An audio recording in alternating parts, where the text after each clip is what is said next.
Now, let's say I've done all that. You know, I've had my rehearsals.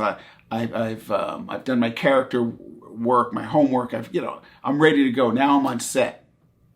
What I do first is now this is where your training comes in handy, because a lot of times you're gonna do characters and scenes that are totally opposite from you, that doesn't mesh with who you are. Let's say you're playing someone who hates fires. You know, you're terrified of fire, but in real life, that turns you on. You love playing with fire. Well, how are you going to portray that?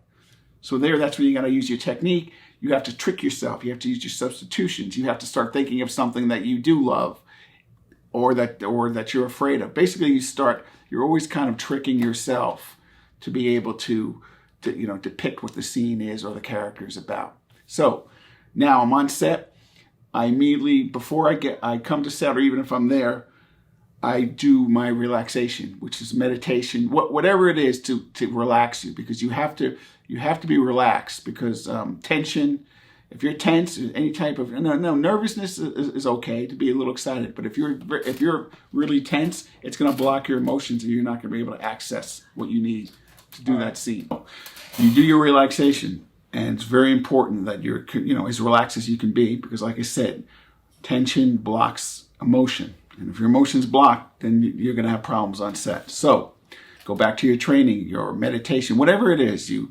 What you want to achieve is stillness. Just sit down, concentrate on each part of your body, get yourself relaxed. Now it's action.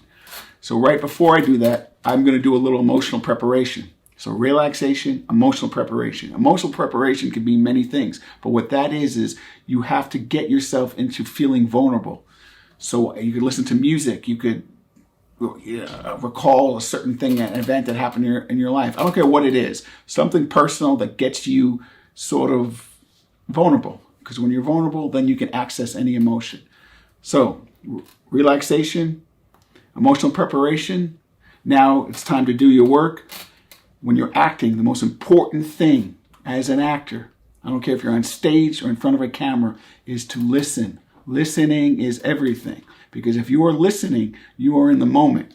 And if you're in the moment, when the film comes out, even though you've done the take 50 times and the editor is, he spliced it, it's going to look like it's happening for the first time. Why? Because you're listening in every take. And if you're listening, you're moment to moment. You listen, and that will make you react. And then that leads to my last thing, improvisation. And when I say improvisation, I don't mean necessarily improvising the dialogue. I mean improvising, living in the moment, improvising behavior, which only comes when you're in the moment, when you're listening and relaxed. You're relaxed, you concentrate, you listen, and now all of a sudden you start doing things with your behavior that you didn't think when you were writing it down. You didn't know. Why? Because you weren't in the moment. Listening. That is the most important thing to do in front of a camera on a stage, in my opinion.